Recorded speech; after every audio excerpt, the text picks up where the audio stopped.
Hey, everybody, welcome to the RTO Show. I'm your host, Pete Shau. Today, we're talking to Charles Smitherman, the CEO and the man of the hour at APRO. And listen, we had a great RTO World. It was amazing. Despite everything that happened, Charles, with like the weather and stuff, I think it turned out great. I had a great time.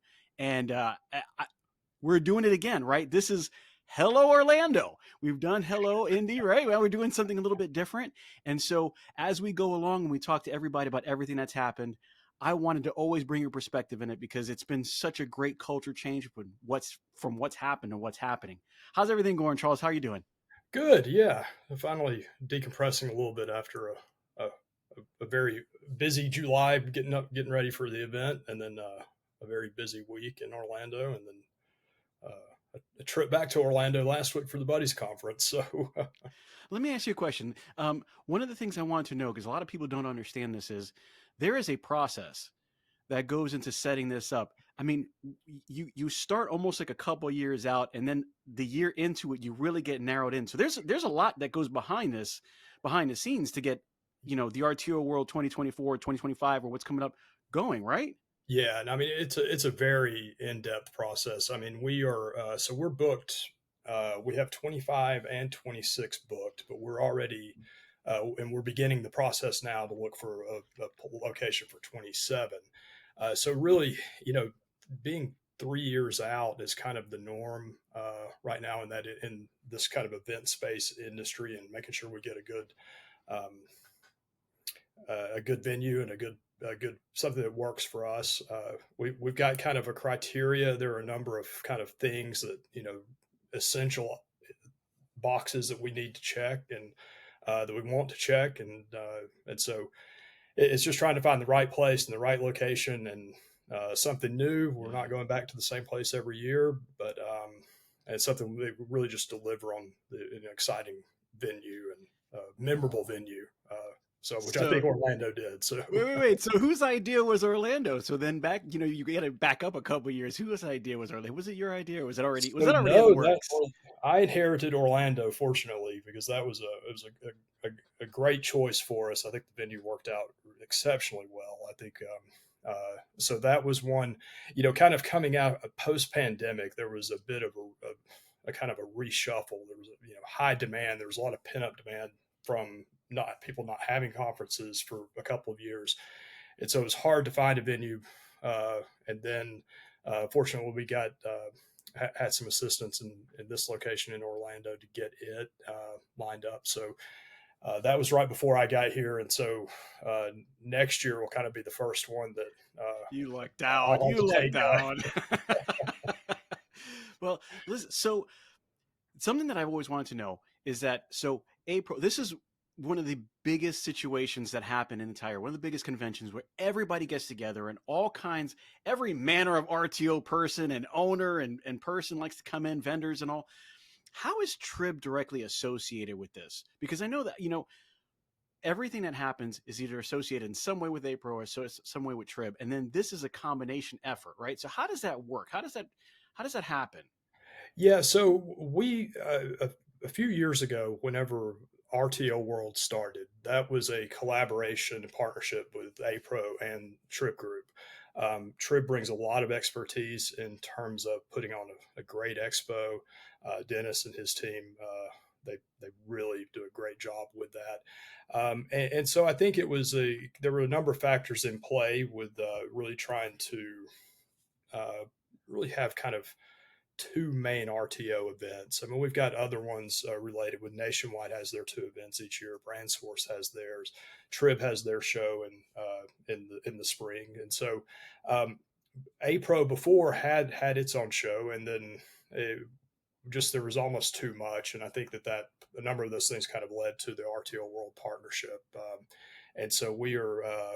I think we're growing it each year. I think we're getting better and better each year, and that's always the goal. We're kind of in that process now of the autopsy, so to speak, of what went well, what didn't, how can we make it Right. even better next year. So Right. Well, I have to agree because there are a couple things that go on, and then if you have too many, it's almost too hard to get to, right? Because then there's so much going on. It's like I can't be away from that much. But it does seem like to get grander and grander every year. Talking about getting grander, we had a couple events that actually took kind of place pre APRO show, kind of like a little bit early. So we had the the legal summit, um, and the women's forum that kind Yeah. of happened. Can you describe a little bit, like, where did these things come from? Like what brought these on, and what was the main factor that was like we should have this for them ahead of time? Well, we are bringing everyone together for these events, and we do have kind of a number of things that are important components of it. With our education sessions on the first day, the hot show, the expo hall, and all the networking that goes on in between. Um, what we really kind of see with a lot of other conferences and associations is the idea of the pre-conference, where it's if you really opening up kind of deep dive, concentrator pointed discussions, meetings at the beginning or really kind of the day before the conference officially opens. And so we really wanted to kind of give that a try. And there were really two important issues that came when discussing what we could do that I think came out of it. We usually run a legal track in the education session. Um, and But the idea of doing a really focused 3 hour session on legal issues, and there are a lot of them, and we've had a pretty busy year, and especially Yeah. over the last month. So there was a lot of content and a lot of things that really we wanted to really get into and really invite both APRO members and non APRO members in to kind of have this discussion, really talk about these issues that's really affecting the industry uh, and the things that are on the horizon with that. So that was an idea that was put out there by Justin Hosey and Daley Wilson from Hudson Cook. We started talking about this over a year ago, of the idea of doing a really concentrated legal summit and trying to bring in all this expertise into the same room and have that conversation about how we uh, focus on compliance and make the industry stronger and safer by discussing those issues and being aware of them. So that was a big idea and a big step we took with that. I feel like it was very successful. We had 83 registered attendees for it. Honestly, I was hoping 25 or 30 whenever we first kind of started Hey, off. I So was it there. flew I was away. there. I showed up. I'm not gonna lie. I showed up. Well, because I want to explain this a little bit. So there's a panel, right? So there's a panel of different people, and I'm guessing, for the lack of better terms, a bunch of lawyers who understood a lot more of what happens behind the scenes in rent own than I do. And so you come in and you kind of introduce them, and then you give them a segment to really kind of dive a little deeper into each individual situation that they have and why it's important, what they're talking about. And so they start going into this thing, and it starts really getting kind of deep. How important is it then at that point? So when you have 83 versus what you thought of, 25, 30, is that considered a success? Did we talk to the people that we need to? Did we get it, did we get it out there? I mean, I feel like given the people that were in the room that participated in this represents a large, I mean, a significant segment of the industry on the legal and compliance portion, whether that's in-house counsel for a number of these companies, outside counsel with Hudson Cook, Burn Foreman, that helped do Pope Law Firm that helped do the the panel discussions. And so, yeah, I mean, that's kind of, there's in terms of, our mandate with APRO is protecting, safeguarding the Right. industry. And you can do that. That's a multifaceted approach, whether it's going to Capitol Hill and meeting with legislators. But there's a lot we can do in terms of self-regulation and promoting best practices internally that allows us to go up to DC and tell these guys, you don't need to regulate us because we're doing that ourselves. Right. Right. And so, yes, I think having the knowledge and the expertise that was in that room discussing specifically RTO issues, I'm not sure that's ever happened. That was, I think we got a lot accomplished in seeing what those discussion points were, what the differences were, where our common points are too, so we can move forward off of that. Charles, I got to tell you. Okay. I got to tell you. It was great. I loved it. But you know when you're watching a football game and there's somebody on the side that's kind of doing the fingering thing, they're doing it in a language that other people understand. We need to do that for the legal summit for people like me that show up. You just need to have somebody that's like, this is what that means. Yeah. Because there was so much going on, and there was so much knowledge and so much factual situation going on. I was just like, oh my God, there's a world beyond this that I have no idea what's going on. And it was so great to hear. But there was a lot of things that I was like, oh my God, I wish I had an interpreter over there to kind of, to special tell me, hey, this is what that means. So if you have any questions, come on, I can tell you what that is. so so the legal part is a great hit. I mean, we have them sitting up there as a panel, and they did a great job not only telling us what's going on, but kind of talking to us about what was brought up as individuals were kind of saying, hey, this is what I think, or hey, what does that mean, or hey, what's going on with this? And they did a great job of that. How did that? So we possibly go into next year doing this again. Then we have the Women's Forum. Now, whole different situation, and I wasn't able to be in there as long as I wanted to. I had a lot of setup and stuff going on, and I kind of missed a chunk of it. Who was actually the big speakers in that one?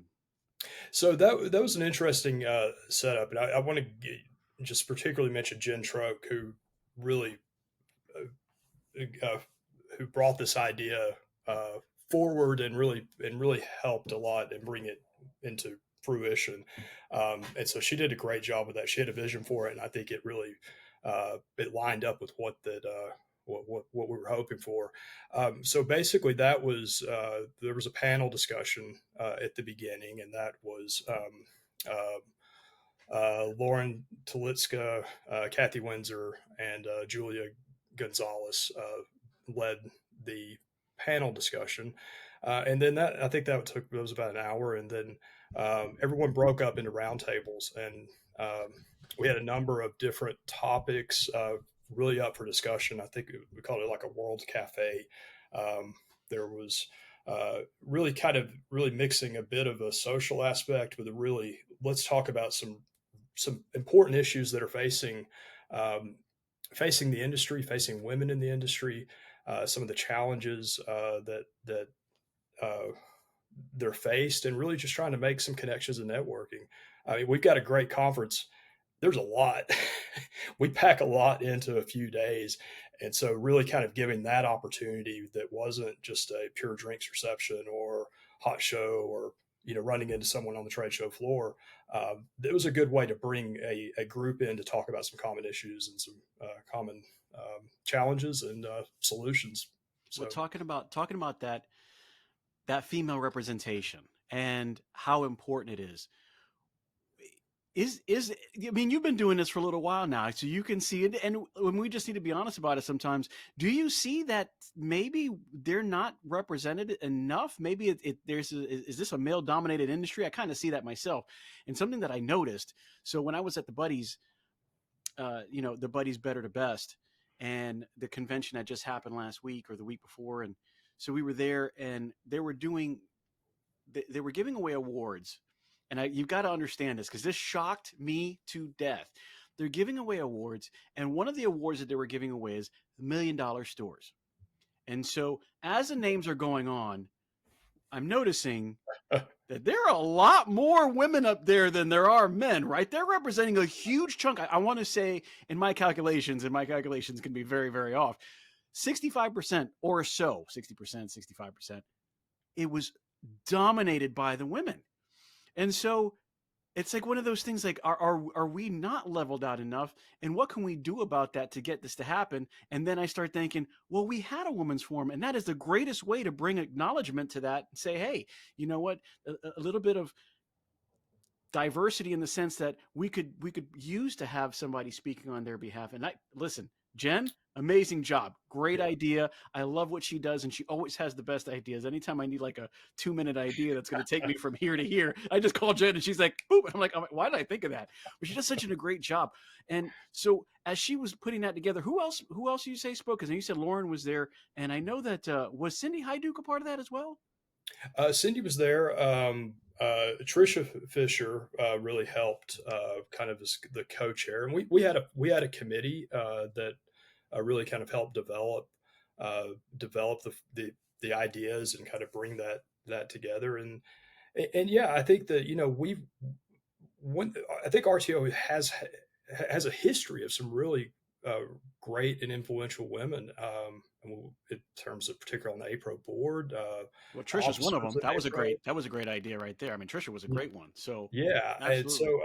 I think that, like I said, it's just really kind of, this was a way that was different than just running into someone in the halls or hoping to meet someone or you hear about someone. This was a way to really bring a group together and to kind of be able to get to know each other. And then I think hopefully, what we're going to see is like a continued uh, community that comes out of that will continue to grow and support each other. And so, I think um, there are all types of groups and people with specific interests and specific things, and this is one of those, and one that we felt like was a really good opportunity here.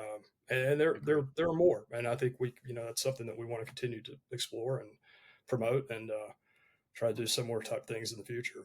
I definitely agree with that.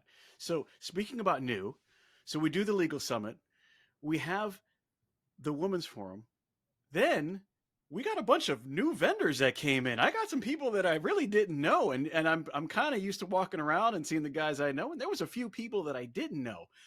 Who was new this year? Who was bringing something a little bit different with a little bit of different flavor? Something that the APRO guys or gals who are in there, the TRIB members should look at and go, you know what? They did have something different. They did bring something to the table. Who were those guys? Yeah, I mean, we had, I believe, 15 new vendors this year. Mm, And, this is nice. kind of the great thing about the APRO show. And this is really why that it is the largest show. We had 107 total vendors. Wow. That was up by, I think, five or six from last year, even though we were in a smaller space.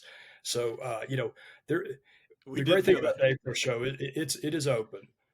It's a great way for a company that has a service, that has a product, that has something that would be of interest or use for the industry to come in and try it. You have to either be a TRIB member or an APRO member um, to come into the show. But it really provides that chance to test the waters, and to see if there's traction, there's interest with it. And we had a full range of that this year. I mean, that was 15. That's got to be kind of on our towards our, I think, a higher point. New furniture, new insurance services, credit card processing. Yes, there was a lot. There was a lot. I actually did see the insurance people, and you guys got to understand if you not made it to RTO World at any point at this point, so you usually have the main vendor hall, and here we are to getting to the vendor hall. There was like there's got at least 20 vendors out there. I want to say more, but there was so many vendors just getting to the hall. And that's what he's talking about. Like we had so much going on there that just getting there was left and right. There was so much being offered. Then as soon as you walk through the door, you've got this floor plan of just amazing different people.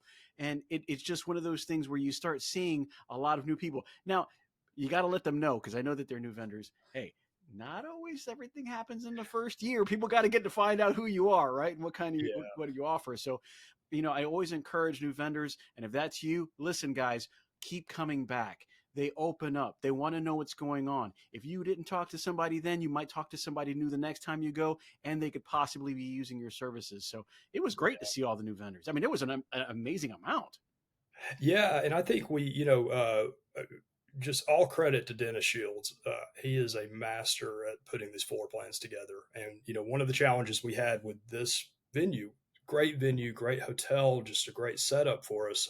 But the with it being kind of a hotel conference center, that is usually on the smaller end of what we need.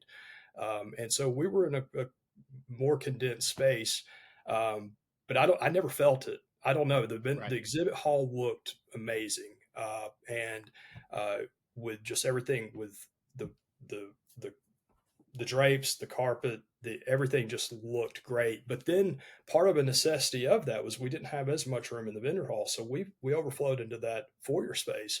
And I think a lot of the new vendors really got a good taste because you had to walk you had to walk by those tabletops and those the 10 by 10s out in the foyer twice when you're on the way Yes. in and then on the way out. And so Yes, uh, absolutely. we had a lot of really good feedback from some of the new ones that were out there, and some of our veteran vendors too that really got a lot of saw a lot of people going in and got a chance to talk to people. So that worked out really well with that, and hopefully gave some of our new guys a good taste for it. But I'm with you. That's always one of the things that this is it's a good chance to come in with the APRO show, but it's or the with the RTO World, but it's also it's a bit of a commitment in that you really need a couple of years to really get a good taste for it. For people to see you, trust you, know that you're not just kind of coming in and maybe gone the next day. So it Yeah. provides a really good chance for that. So we're talking about the vendor space. We're talking about how it is to get there. We're talking about it being in the hotel space and not where we're used to. So then you guys got to understand, this is my part of the show. We had a live RTO show podcast straight from the event, and we got moved to the back, and it was still great. It was an awesome time, but we got a big room instead of where I thought we were going to be. We got a really big room. Charles, you had a chance. You had a chance to co-host a little bit. How was that? How did you feel about that? I will not be quitting my day job anytime soon. I can tell you that it was a lot harder than you make it look on these shows. But I think I was the Ed McMahon to your Johnny Carson. Hey, Or at least I but you know what? It played tried well. Okay, it played a well. I lot less enjoyed funny, it. but yeah. Played good. So as you're up there, right, and you start seeing people interact, and you start seeing people have the questions and kind of asking the panel. So we're gonna go back to the visual, guys. Right now, you got to understand, Charles and I sitting in front of the room. We're sitting behind the mics, and we're in a room full of people. And then to our left, there's 4 panelists. Now these guys know what they're talking about, but they were brought in to talk about different sections of rent to own and what they represent. So at first, we had Chip Guy. So Yeah. at the time, the vice president of, or excuse me, the vice president of Buddy's Home Furnishings, Buddy Mac Holdings, and he's talking about AI. Now, this is something that everybody in rent to own has been talking to me about. That has not changed at all. Then Jerry Marshall gets to come in, and he's talking about growth despite what's going on and how to manage that growth and when is a good time for growth. And he made some really good points. People was his main down, like people was the main point. Then we had Ed Wynn talking legal counsel. Wow, he kind of blew me away. Did a great job. As a matter of fact, he did a better job than I expected. So be looking the lookout because you will talk to Edwin. We will talk to Edwin soon because let me tell you, he was quite the superstar in what he had to say. And then Joe Luxick talking about the differences between generations and the buying power and how they utilize that buying power. What are they focused on in today's age and how we can shift with that? I couldn't think of 4 better topics or 4 people that Yeah. represented those topics any way better. I mean, what are your thoughts on that? What did you take out of that? Well, no, I love the format, and really having. I mean, you did a great job with the 4 people that you had coming in, because you really I I was sitting there taking notes as well. Not only Right? it was I a tell very you. interesting discussion. I mean, I think all of them were very topical and on point issues, things that we all it's on top of everybody's mind, particularly like with Chip's AI discussion. That blew me away with some of the things that he was thinking about, just how quick that whole area has moved, and then culture and generational issues are always a big thing. Legal's always there hanging in the background, and you couldn't have found anybody better than the godfather of RTO to There come you in and go. talk about that. So Yeah. Well, I mean, when Enwood was talking, you got to understand, no matter what you're doing and no matter what's going on, when you're in one of those big studio environments and you're in big settings, people talk. There are things going on. I have never seen somebody so quietly command a room in my life. When he started speaking, the volume level in the entire place just started settling. And so he was able to keep just a very, very regular tone, and he just kind of commanded the room with the things that he was talking about. He was saying stuff that was happening in South Dakota, some of the stuff that we talked about in New York, and it was like he was just on top of it, fact after fact after fact, and what was going on and how it's gone through the years and why we've done some of the things we did. And so Michael Helton, he comes in and he's from RG Co. and he's got a lot going on and he's got a lot to say. And he asks a very direct, solid question. I won't get into that here, but he asked a solid question. And without missing a beat, I think Ed was able to tackle that just straight on, very, very to the point. It was such a breath of fresh air to have someone so knowledgeable and be able to spit out the facts the way he did and kind of control the room. I was in awe. I was like, man, I don't know, maybe he should be sitting here, talking to us. But so you don't think that you're going to be doing any co-hosting anytime soon? Well, maybe next year. Maybe next year, right? All right. Right. That's the goal. Hopefully, listen, guys, the way this is going, we had such a good time there. I really believe that going into 2025, RTO World in Omaha, we're going to have a session for you that's going to be way better than this. And not just because of where it was or what happened, but because you guys are so involved in what's going on and you're such a part of it that I can't believe that it won't be anything more than amazing come next year. Because I really think this is what it's about. People want to hear the events and what's going on now, and it's going to also give us a little bit of time to get your feedback, guys. If you ever have any feedback, please hit us up at the show, the rtopodcast.com. Hit me up on the DMs, but let me know what it is you want to know about, even if it's 12 months out, because then I can get with Charles and we can find out who's the right person to answer those questions for you and really put them on the show and make that another situation happen for the RTO World 2025. So talk to me about Omaha a little bit. We're going from Orlando to Omaha. Like that's a whole big difference. But then, like you said, it was more of a hotel kind of conference setting versus what a convention center can do in Omaha. So besides the stakes, what does Omaha bring to RTO World 2025? Well, we heard the concerns about hurricane season in Florida, so we are going to take that out of the equation, swing the complete other way of the pendulum, and be hopefully, knock on wood, in a hurricane safe zone next year. So, I mean, Omaha it's one of those. Uh, I think it's really kind of a blank slate in a lot of ways for us because not many people have been. You've either been or you haven't had a reason to go, and I think it's one of those places that you're probably not not necessarily on top of a list to go spend a weekend or vacation, but Omaha is just a great city. It's about as central in the states as we could get, and they have a great setup for us. I mentioned earlier we're kind of looking at kind of criteria. One of our top things is we're kind of in a Goldilocks zone. We can't have a space that's too small, which is lots of hotel space, convention spaces or meeting spaces, but we're not big enough to go and do rent out like the Atlanta World Congress Center with its 1 million square feet of expo space. So there's a bit of a mix there that we have to really play with in finding that sweet spot. We really have high priorities to try to get everyone or as many as possible into one hotel where we've got kind of a central place we're all staying. We've got common areas to pass everyone. We've got a central bar, restaurant that we can kind of meet each other throughout the event. So Omaha really we want to be close enough to some of our dealers, and Omaha was one of those places that was really checked a lot of those boxes. It's got a great airport that's less than 5 minutes from the hotel. We've got a convention center that is just an incredible convention center. They host. They've hosted a lot of events there. The U.S. swimming Olympic trials were held Really? there Okay. for several years. They lost it this year to Indianapolis, but it's amazing when you see them construct like in a convention center, literally an Olympic-sized swimming pool, and so they've hosted that. And it's also the home of the College World Series, and the College World Series stadium is literally kind of almost in the parking lot of the hotel. So we've got a hotel everyone can be in. We've got a great convention space. We've got something that's close to an airport, easy to get in and out of.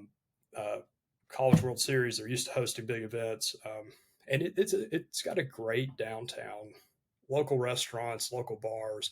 It's just a great scene to really kind of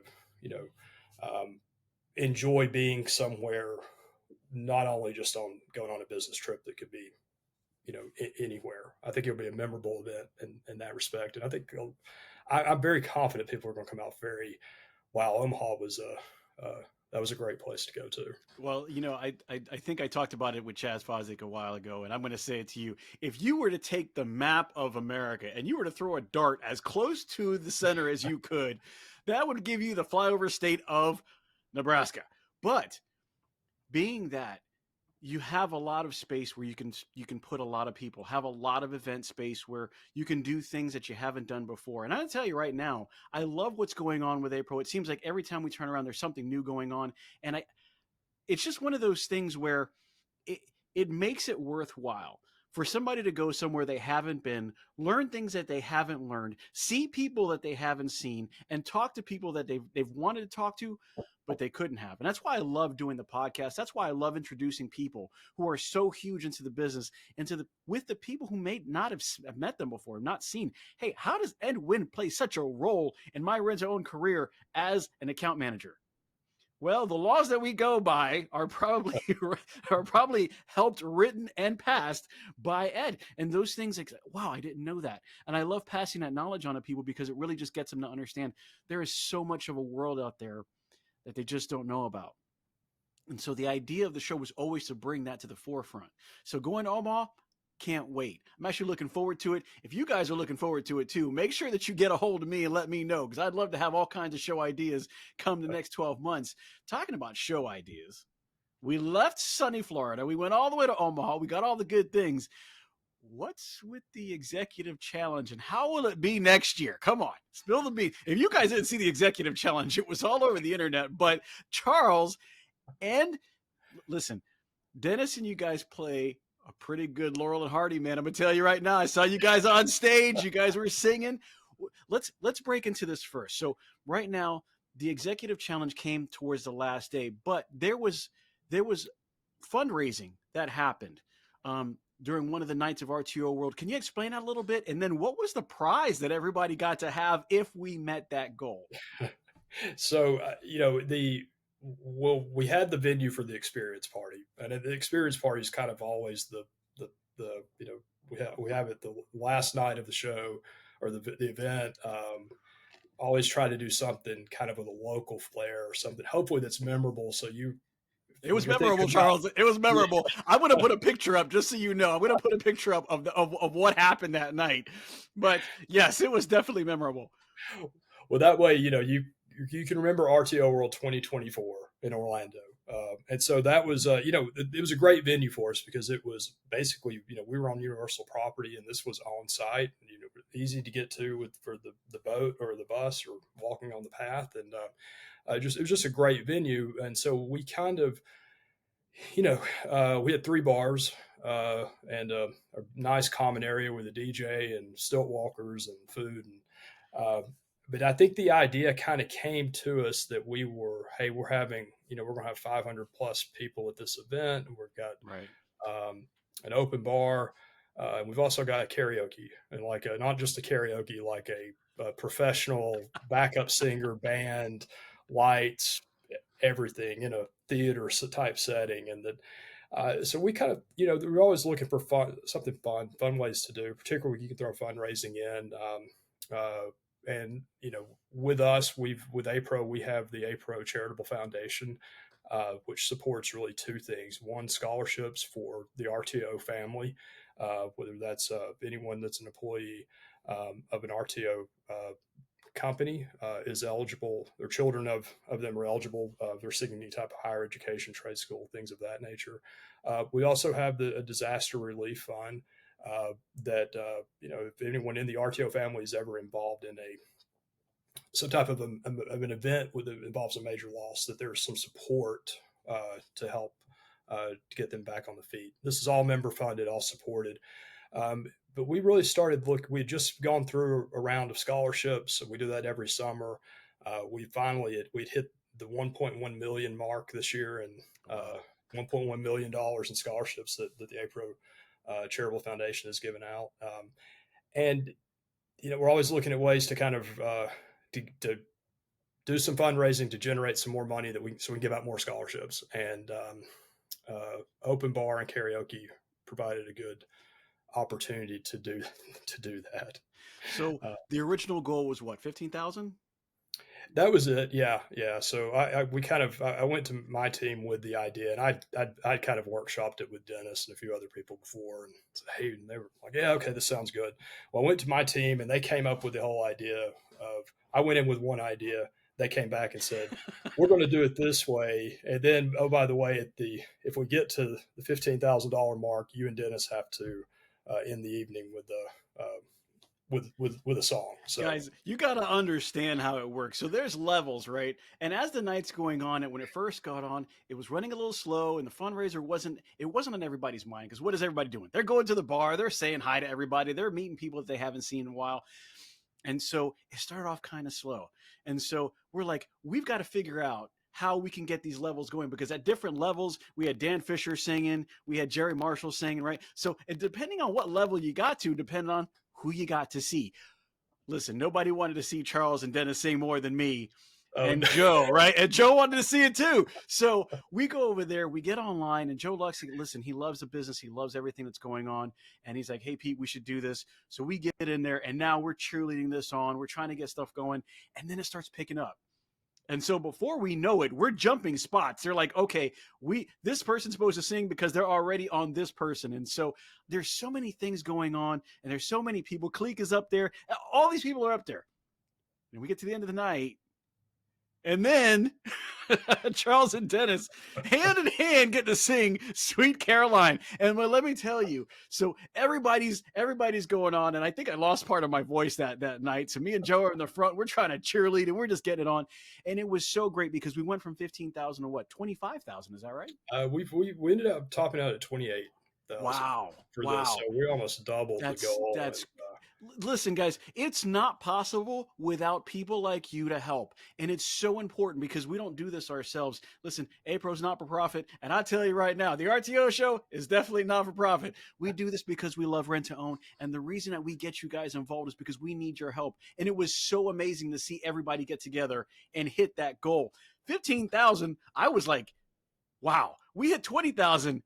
I was shocked. By the time that we're singing Sweet Caroline, dun, dun, dun, everybody, we're hitting these 25,000. It was just amazing to see everybody come together and be so supportive for these emergency funds and for these scholarships, because it really is one big family in RTO, and we're trying to make this work. And so you guys got to understand, I will be posting up a couple more pictures of that, Charles, because everybody's got to see you and Dennis singing.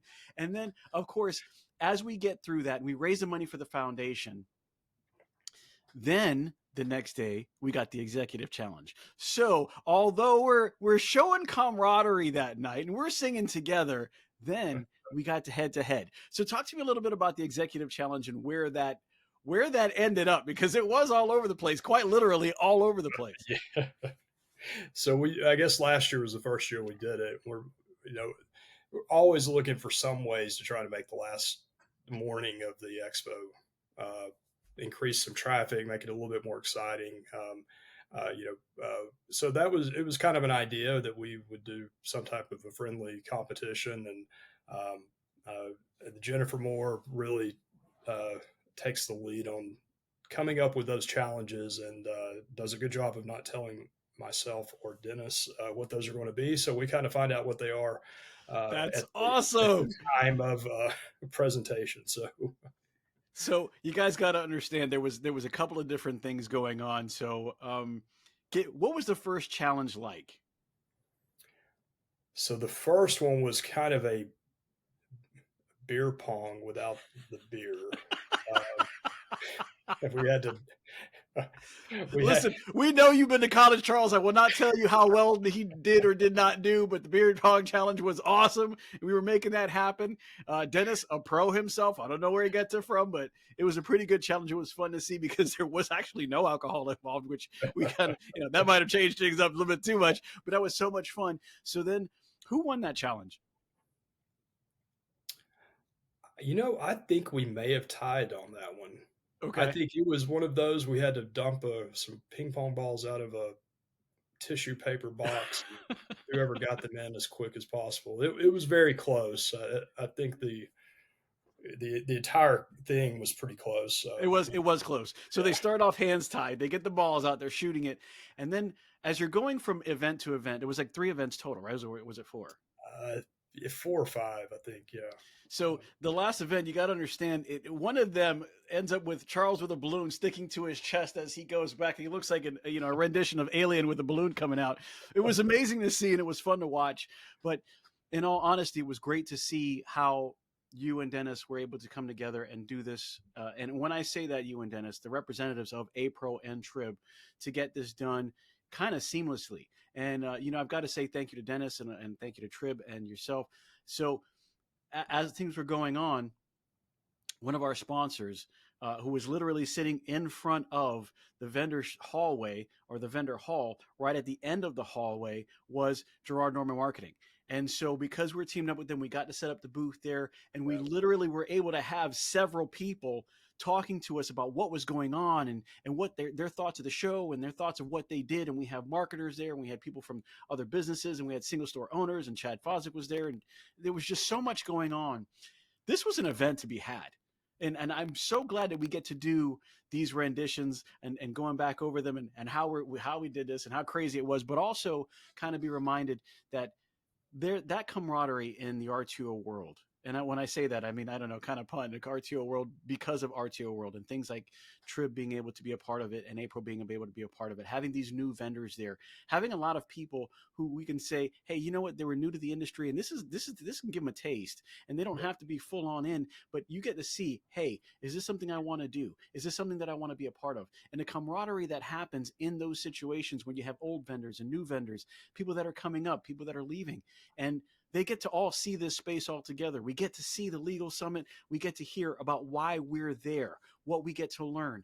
Then you get to break off in these sessions and you really get to hear from people who have done it and keep doing it and doing it well. And every year we have these new topics that get brought up. And you know what? We get to talk about all these new things together as a team. And one of these breakouts, well, part of the breakout sessions is participation, right? Yeah. If you have a question, you get to join in and you get to say, hey, what about this? Or what's going on with that? Or I had a question about this, and you're in a safe space. It's okay to have one of those questions, and you'll have somebody who has the expertise in that area really be able to break it down to you, for you, or say, you know what? I don't have an answer to that, but I can bring it up to several people who have been doing this for years, for literal decades, sometimes generations, and maybe we can give you a better answer soon. In all cases, in all honesty, I'm going to say, I think the best part was the RTO Show live podcast, but everything else was so great and it was so nice to be a part of it. That was one facet of what was an excellent RTO World convention. I got to tell you, Charles, I think it is. I'm worried that you're going to get to a point where, like, I don't know how to top this last year. We're going to have to figure it out. There's going to be so much going on. And you know what? Because it's heading that direction, I think it's heading in the right direction. I really do. Yeah, I mean that's the challenge. I think we want to make how to make it better whenever, especially coming off of something like this. I mean, I think just from start to from our opening keynote with Louis Gravance, and that was that was probably one of the best, if not the best, keynotes I've ever seen. And that was going through all the education, all the networking that took place. And so, yeah, I mean, that's what we're literally, our RTO World Committee is meeting next week to digest the feedback and the what went well. We do glows and grows, what was great and more things we can get better at, and that's just that's our focus, is just continuing to do better. And I think we've got a great venue next year. It's going to be something new for everyone. I think it's going to be just a great setup for us, and I'm very excited about Omaha and what that in our 2025 show coming up. Well, listen, everybody, I do want you to know you probably got something in your emails that said, hey, how was RTO World and how can we make it better? If you weren't able to get to that email, because I think the time frame is already closed, feel free to email me at the show. All right, hit me up at Pete at the RTO Show podcast. Send me an email. You can also DM me at Facebook Instagram, and LinkedIn. We're pretty big on all those platforms. And send me a message and say, hey, I missed it, but this is something that I'd like to see, or this is something that I thought could be better. And I will definitely pass that along for you, because listen, we want to make this better for you. We want you to learn. We want you to buy. We want you to enjoy. This is a time when everybody gets together for the betterment of RTO, and hence the name RTO World 2024 going into 2025. Charles, it's always a pleasure to have you on. One of these days you're going to be right here. We're going to be talking to people, and it's going to be. I'm going to get you to kind of co-host a couple more for me. We have a lot of good things coming up, at least once a year, right? When it comes to RTO World, we're at least going to be a part of that. Because yes, everybody, I'm going to drag Charles into this and make sure that he does it with me, because he did a great job. And you know, one of those things I'd love to see is that when you have somebody in your position, number one, you create a great culture. And number two, you're not so far away that somebody feels like they can't talk to you. And I can't tell you that I've met a lot of CEOs, and I've met a lot of people who they're not bad people, but they have so much going on that they're kind of like away from it. And so you sometimes find it hard to talk to them and get your maybe your ideas out, or your points across, or you don't feel like if you told that person what your idea is or what you thought might be better, that anybody's listening, right? They might hear you, but they're not listening. And I think you embody that very well. I think you have a very open standpoint. I think people feel like they can go to you and say, hey, Charles, this is what I think was going on. And good or bad, I mean, it doesn't mean that everything gets put in there. You know, I mean, I don't think we're going to have a lotto drawing in 2025, but it's one of those things that being so approachable and being so down to earth gives you that leg up on somebody who, you know, when they don't have that. It's a bringing of culture and people, right? And people make RTO World. Without you guys, we wouldn't have it. So to make it better for you, send me any suggestions that you have. If not, you can also feel free to hit up APRO. I think if you hit up with me first, though, I'm just going to put a little slide to it. I'm going to say, hey, this is what my guys are thinking, and let's make that happen. Charles, always good to have you on. Always good to have you a part of what's going on. Listen, is there anything that you can tell us right now about RTO World 2025? A little bit of a secret that's going to happen over there, or should we just wait in the winds and hopefully we're going to get an email soon? Well, we're starting now on getting ready for it. I mean, I can tell you that I'm pretty excited. I don't have a contract in place yet to be able to, we could share where the experience party is going to be, but I'm pretty excited about some of that the Omaha experience is going to be an exciting event not to miss. And I think I'm just, Omaha is just going to be a really good spot for us. And so I think it's going to be a cool town, a really great place to visit. But we have set the goal, and we'll be working hard towards making it the best one yet. And that's growing and continuing to do some cool things like we did this year with the RTO show, like we did with some of the fundraising things. I mean, just trying to introduce like we did with the pre-conferences. So, that's we're very open towards kind of these trying some new things and really kind of making this a great experience. And because, like you said, this is the biggest gathering of RTO of the year, and we can do that and make it a great, bring that community together and share experiences, network, do fun things together, buy some things, all those things, learn some things. When you kind of combine all that in, that's the keys to success for a great show. So I'm excited. I think you'll be hearing more and more as we kind of hype and promote it over the coming months, and then we'll be ready to do this all over again next August. Well, listen, guys, next year we're going to be having Hello Omaha. It's going to be coming straight to you. If you guys have any questions, any ideas, or anything that you want to talk to Charles about, again, feel free to hit up the show at pete@the RTOshowpodcast.com. Hit us up on the DMs. And I'm going to tell you, Charles, you're going to have to stay with me this next year. But everybody, get your collections low to get your sales high. Have a great one. Thanks, Pete.